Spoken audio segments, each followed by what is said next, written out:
Hello and welcome to the 8th episode of the Ask a Counselor series. I'm Christine McMinn.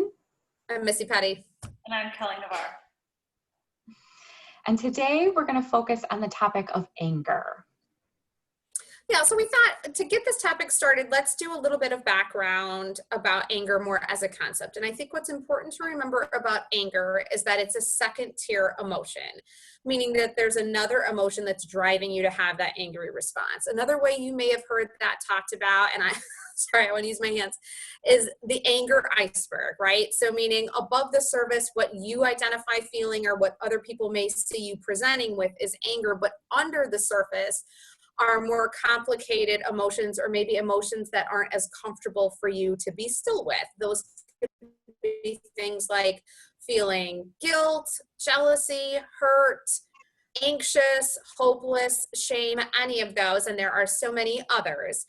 And so what's important with anger is to remember that while above the water you may be feeling or showing people anger, there is something else going on beneath that's driving that response. And Christine's going to talk a little bit more about how to get in touch with what that is. Yeah. So a great way to do that is to grab a journal, to start a little bit of a journaling practice if you're not already a journaler. And there's kind of two different prompts that I'll throw out there for people. One is writing a letter to your anger. And it may start off pretty hot and really fiery with that anger, and that's okay. I always tell people, don't censor yourself. I've had people kind of bring anger letters into session and they're sharing them with me, and I'll tell them, you have to go back home and rewrite that. I know that you're censoring yourself. So whatever those thoughts are that are running through your mind, if they're things that you maybe wouldn't want to say out loud, but they're running through your mind, get them on the paper. And a lot of times in doing so, you'll naturally start to get to what's underneath.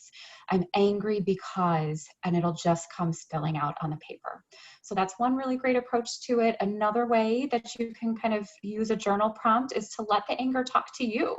Imagine that the anger is speaking to you. Our feelings are like messengers trying to tell us something. And so really listening to, what is going on for me here? What is this emotion trying to tell me? And what's underneath that anger? Another thing that you can track in a journal, especially if you're journaling over time, so maybe over the span of a week or a couple of weeks, you'll start to really get a sense of what some of those triggers are for you. Are there certain types of interactions with people, certain things that are happening, situations that are unfolding that are really kicking up that anger response for you? The more that you can figure out what those triggers are, the better equipped you are to be able to do something with that, especially in the moment. And then also recognizing, where does that anger show up in your body? Reflecting back on a situation, I noticed I was really tense, or I was starting to get a headache.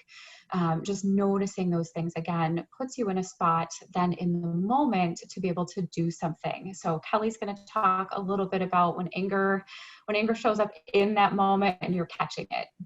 Yeah, so like Christine said, when you are able to recognize those internal and external triggers, I like to introduce people to the concept of I call it taking a beat.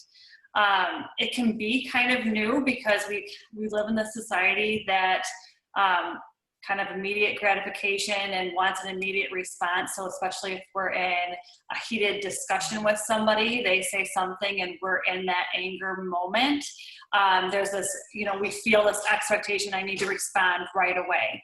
And in those moments when we are really in tune with those triggers that we have, and we can understand how, like what Christine said, is understand maybe something that's happening within our body or something external that's happening that we're recognizing, oh, I'm getting into that anger moment, is just taking that beat. And it really is as simple as taking a few seconds to understand how I'm taking this input and how I'm feeling about it, to uncover some of those things that Missy was talking about, those other feelings in that anger iceberg.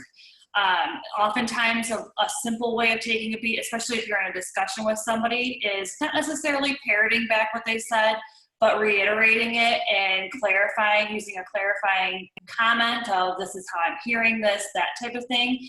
That just slows that conversation down to help you take that beat, to help you to understand, how do I want to respond to this? if it's something that's not necessarily happening in a discussion with somebody else, like if it's, you know, I was getting ready in the morning and I stubbed my toe on my bed and something else has happened and I'm recognizing that I'm just getting like all gruff, then it's just kind of taking a moment and going, okay, I am getting heated here. I need to slow things down, take a step back and really understand how I'm feeling so I can then move on with my day.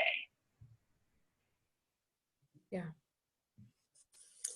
Thank you everybody for continuing to tune in. We hope these little snippets on these topics has been helpful. Anger, like so many of the topics we've talked about, is a dense and nuanced topic. If it's something you feel like you would benefit from having more help with, that's what we're here for.